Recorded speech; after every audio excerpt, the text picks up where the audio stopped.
2 of Gamescom 2015. I'm here live on the show floor at Gamescom with the Elite Dangerous booth. We are having an incredible time. It's even hotter, even louder, even busier in here today. So you're going to have to forgive us if we're trying to, we're competing with Lady Gaga over there and some giant bus that's making all sorts of different noises. So thanks for sticking around with us. If you came yesterday and you were with us yesterday, thank you so much for coming back. It's been an absolute pleasure, and we're looking forward to showing you all sorts of new stuff today as well. Hopefully, I'll be able to squeeze some new juicy bits of information out of Eddie Simons and Sandro Samarco, who will be coming and chatting with me today. But other than that, we've got around about the same schedule as what we had yesterday. So we're going to be showing off some tutorials, some basic tutorials to begin with. Then later on today, we're going to be delving deeper into some of those mechanics. We're going to be interviewing people on the show floor down by our stations. I don't know if we can show our stations now while we're here. It's appearing on screen at some point. Yeah, we've got the overhead shot again like we had yesterday. There you go, look at that. Oh yeah, we've got Gareth dancing over there. We can see him over there. But yeah, again, thank you for returning. And if you're new to the stream, thank you so much for coming along today. Hopefully, we're going to be giving you some really cool stuff that you may not have seen before, some cool tips about the game that you might not have worked out on your first few playthroughs. And we're going to show you some CQC action as well. We also have some giveaways again, so you'll have the chance to name your own planet by tweeting our phrase of the day. I'll be telling you about that about halfway through this first section. And also at the end of every section, I'll be asking you a question, a piece of trivia. And if you answer it, get the answer correct, and use the hashtag EDGC15, then you'll have the chance to win an exclusive Gamescom paint job that you can't get anywhere else. The only way you can get this paint job is by coming down to this event here or answering this question from home. So without further ado, I have a friend here with me today. We used Gareth. That sounds really wrong, doesn't it? We had Gareth up here yesterday with us, showing us some of his skills, showing us playing the game. We were chatting about CQC, but I thought I would give our longest-standing ambassador a chance to talk to the camera, talk to the people at home. We have John Kerrash Virgo with us, everybody. Ripple round of applause for John Kerrash Virgo. Thank you. Great. There you go. Somebody likes you. Somebody likes you. So, John. Thank you very much for coming down as an ambassador again. How many times have you come out with us then to these events? Practically every event, I think. I think the first one was the original BAFTA Games one, wasn't it? Back in, was it 2014, January? Oh, yeah. Crazy, so long. It's so many events, I lose track of everything, but it's a pleasure to do it every time. So my question is, why do you keep coming back, John, with what we put you through every single time? I love sharing the game with people, so that spark of inspiration when they first see the game for the first time, I absolutely love it. It's just wonderful to see people react the way I did when I first played the original game, and I just love sharing that with people. It's fantastic. And it is that what's so special about Gamescom. I think we were talking about this yesterday as well. It is that amazing first experience when you see people get off and they look at you and go, that was absolutely awesome. It's such an amazing feeling. And with that, I said this yesterday as well, today and this stream is all about bringing Gamescom home to people at home. We absolutely love that we have like an amazing core audience of viewers, and we hope you stick around for some of the prizes and things like that. But this is also to people who are walking by and listening as well. We're trying to give them some tidbits of information about the game that they might not otherwise know. But we do have an exciting announcement, of course, that we were talking about this last week. We announced it, I think, 2 days ago, is that right? Yeah. 2 days ago? Something like that. 2 days ago. With Elite Dangerous Horizons, which of course is an incredible whole season, an entire season of expansions for Elite Dangerous, starting with the headline feature, which of course is Planetary Landings, which I know a lot of people have been waiting for. John, I know that you've been looking for that as well. So excited. But so what I thought we would do right now is, why don't we just show the trailer to start with, get people hyped up and ready for it in case you haven't seen it already. Cue the trailer for the CQC, not CQC, sorry, Planetary Landings. Elite Dangerous Horizons.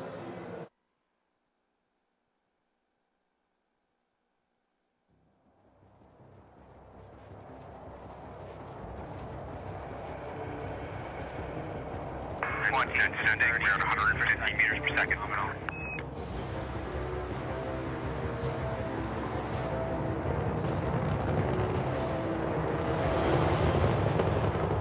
Full-time, all engines in preparation for power play. Altitude of 6.5 kilometers descending. We're coming in ready for SkyCraft.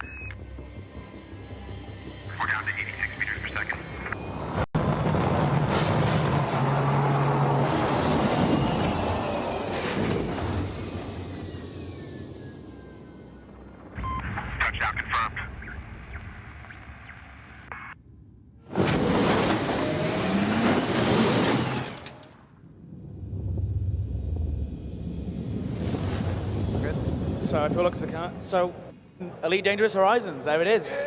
Absolutely amazing trailer. It's a very, very teasery trailer. We had David Braben on here talking yesterday. I think you can find the archive footage on our Twitch channel. And he was even more teasery. So we do like our teasers over at Frontier Developments. But hey, it's part of the fun, it's why we do it. So I'm actually going to hand over slightly to John for a moment, because John he does an amazing first demo. So for people at home, I'm going to stay here, I'm going to ask lots of questions, but I think people are already sick of hearing my voice from all day yesterday as well. And you've got 2 more days of me talking at you, all right? So I'm going to hand over to John for a little bit. And John, so what are you doing right now? If we can bring up something on the screen? I've started off on the basic training here, so this is the target practice mission. One of the things with Elite Dangerous, we all know that it's a bit of a steep learning curve, but it's really important you run through the tutorials, because they really will help you get used to the game, get used to the 6 degrees of freedom. Everything about space combat it's different. It's a different experience for a lot of people. Oh, it's completely unique, and that's what makes Elite Dangerous so special. Yeah, absolutely. So this first training mission, this is all about getting used to the target lock, being able to fire your weapons. You can do the entire mission at a standstill just to get used to the direction of everything, knowing that there is no up or down in space. You know? Yeah. So you're saying there is more to the game than shooting canisters of toxic waste? Absolutely, yeah. The game is so big, it's so hard to go over every part of it in such a short space of time. I mean, it's the entire Milky Way galaxy in there. Yeah. You know? It's a lot of content. Every single dot in the background there is a star you can visit. It's just crazy. So one of the important things... So that's, I would reiterate that again. So those stars that you can see on screen, in case this is completely new to Elite Dangerous, those stars you can see on screen, you can get to those stars in our game. They aren't just a painted backdrop. The line, I always forget the name of the galactic disk of the Milky Way there. Yeah. I always see the little nebulas in dark regions there. All of those places you can get up to them, and it's fantastic. I love the exploration, going out to those regions, and it starts to like loom on you when you get that close to it. It's crazy. You don't get an appreciation for the scale of space until you get out there and you see something like that. It's incredible. So I think we'll talk a little bit more about exploration later on. But so again, that importance of locking on that you're nailing it there, of course. It comes as second nature to you now, but how long do you think it took you to get the skills that you have? How long have you put into this game? How many hours have you played? My wife very kindly bought me the X52 for my birthday just after the Kickstarter was funded. She didn't know the mistake that she was making at the time, did she? But for the first week, I was really worried. I thought, oh, she's bought me this. I'm going to struggle with it. And I found it a little bit daunting. There's so many buttons. I'm used to something like an Xbox controller. But I jumped on it, and after a week, it's just like an extension of my own hands. It's just second nature. Awesome. It's wonderful. So should we move into a bit of combat? It's gonna. I mean, congratulations, John. You finished that very difficult training mission. But I mean, the first time I did that training mission, it was very, very tough. It was actually quite hard. So let's move into basic combat and talk about the radar. Tell people about like exactly what you are doing right on screen, because a lot of the people at the stations, on the PC stations, they are doing this exact thing over there. They are running through the basic combat mission. So if you are in the queue. If you can hear us in the queue, have a look at the screen now and you can see John demonstrate one of the things you're going to be doing. Hopefully I'll demonstrate how to do it properly. I think you'll be all right. Yeah, I'll give it a go. I'll give it a go. So moving on to this next tutorial, this is more about getting you into the movement, to track a target, to follow this guy around. You see the important thing we've got here is the 3 triangles. They help to signify the direction of that ship. So this solid triangle gives the indication of the front of that ship. This tutorial is all about getting behind him, getting on his 6, so that you have the advantage over the target. So moving up behind this guy here, you can see in the bottom right corner of the HUD, I've got the systems, engines, and weapons down here. I can push power up into the engines just by tapping this one. So people are looking down towards the right. You know, you got the picture of your ship with the blue circles next to that. The NG weapons down there. So pushing the power into the engines, that allows me to catch up with this guy. We're basically in the same ship. So in order to get an advantage over him, I have to use these additional features. And that's one of the things I love about the game, is that there's all this additional depth. You don't have to use it, but once you master it, you can beat other people like for like in other ships, which is wonderful. So now why don't you shoot the guy?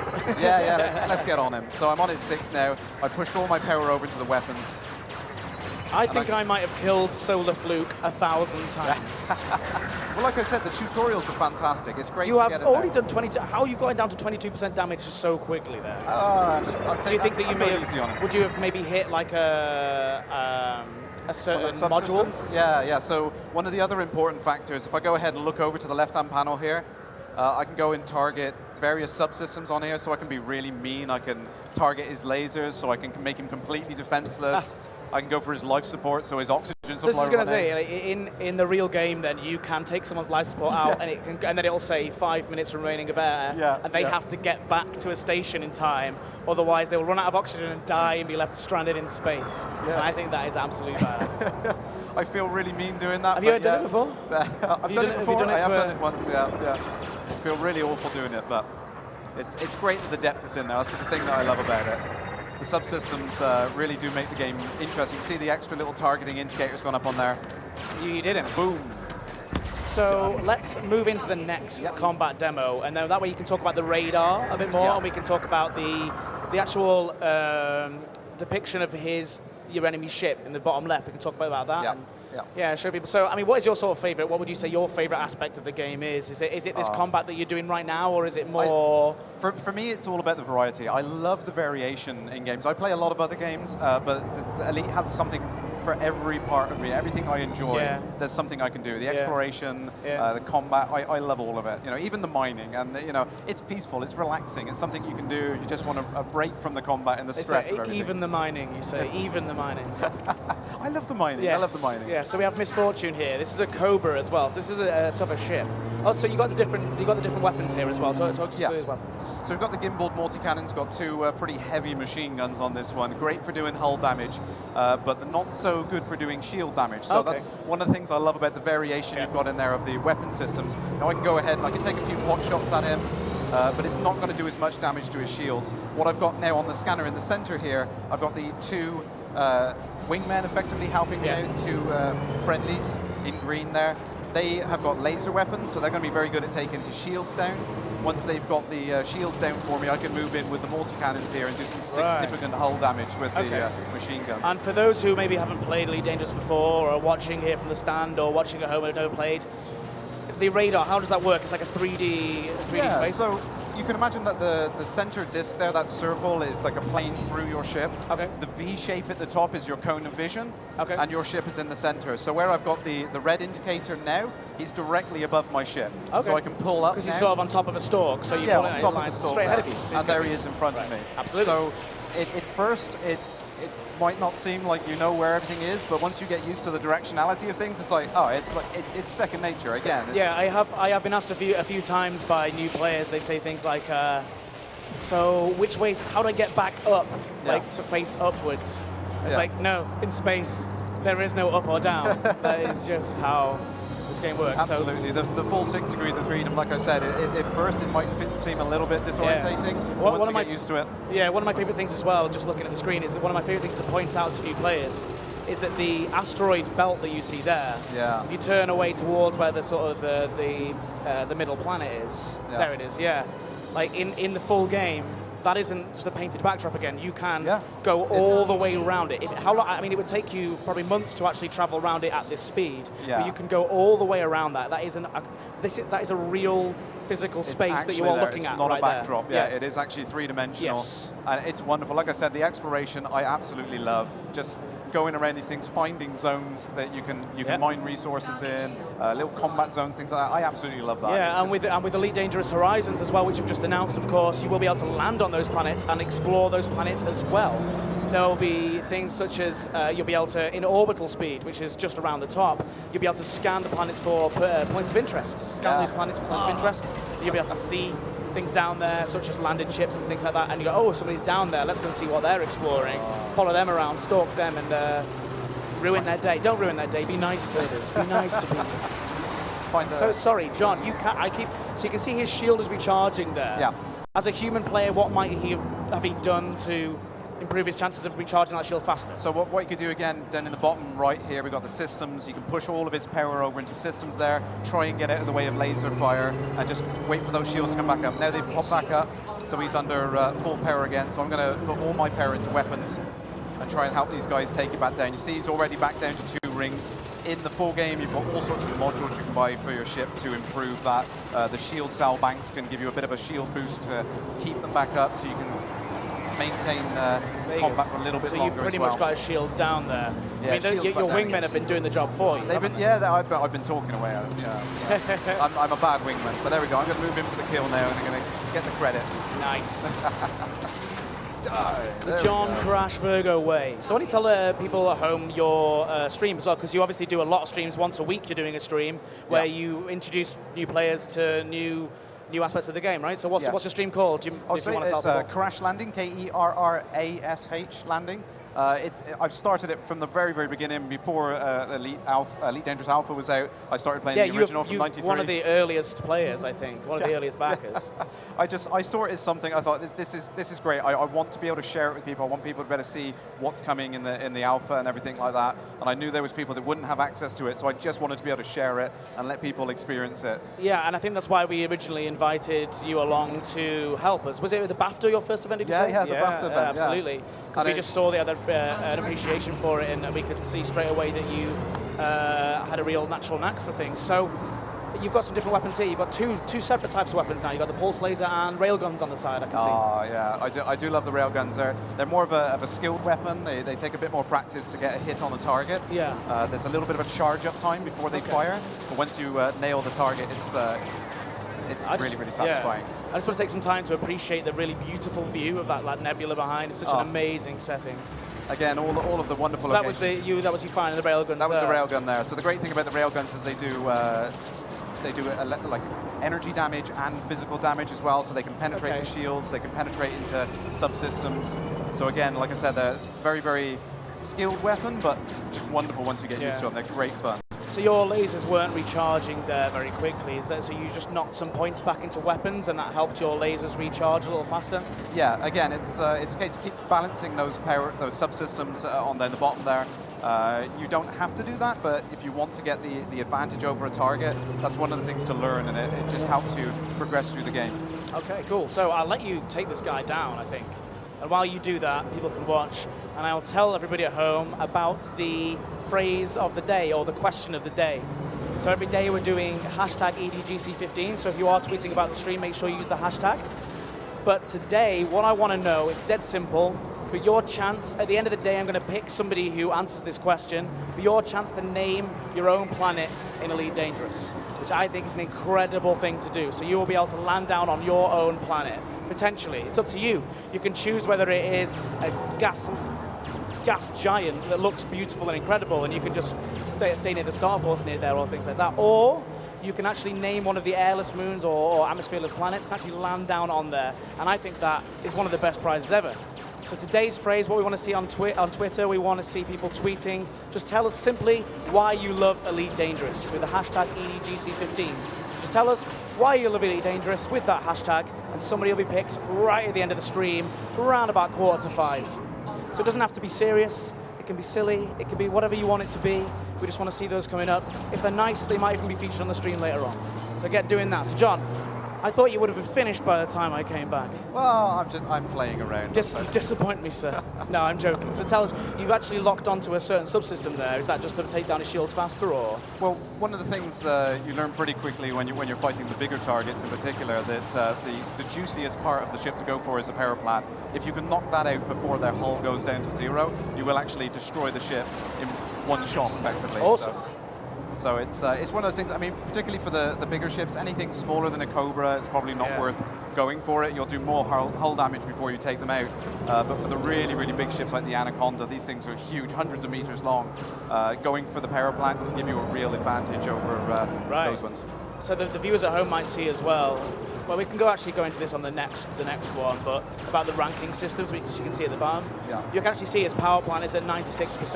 Yeah. You're just trying to nail that shot on him and get that. Also, you're managing your speed as well. Yeah. So tell people about that sweet spot you can go into. Yeah. So just to the right of the scanner there, so that blue zone in there, that's the optimum position to put your throttle into to keep the velocity at the best maneuvering speed. Now it will adapt as I push power around. So if I have more power in the engines, I can maneuver and move faster with the ship. So that's an important thing to take into account. But once you get used to that sweet spot in the middle there, again, you can have that real advantage to get the drop on someone, get behind someone, get on their 6. Yeah. Okay. The other thing I'm doing as well, which is, again, one of those advanced things you get used to as you play more and more in the game is switching between forward and reverse thrust. The thing you want to try and do is neutralize the relative velocity between you and your target. And it's one of those really, really crazy advanced things, but you don't think about it until you go into space. You're doing an amazing job of talking to me at the same time as just beating this guy. Like. So anyway, let's finish him off. You got his shields down. Yeah, let's get him there. Get that final railgun shot in there. I know you've been going really easy on him. I've seen you do this before, much quicker than this. I will go at him. I'll go at him. Oh, here we go. Full power to weapons, and I'll chase him down. Oh, I think he turned away just as I did it. Such a satisfying connection when you finally hit with that railgun. There we go. That's it. One hit. One hit. Nicely done. So you targeted his subsystem there. You managed to actually make connection with that, and it just shut him down in one hit. It's a little bit of a charge up whilst it's going, so the timing is critical. So how can players in the real game avoid someone doing that to them? To have that happen to them? How can they avoid having somebody do that to them? Well, again, like I said, all of the ships are customizable. Again, it's one of my favorite features is the fact that all the different ships have so many variations of how you can do it. So if you want to be a little bit tougher in combat, you can get rid of some of the cargo space and have hull reinforcement packages, things like that. It really helps you get an advantage in combat.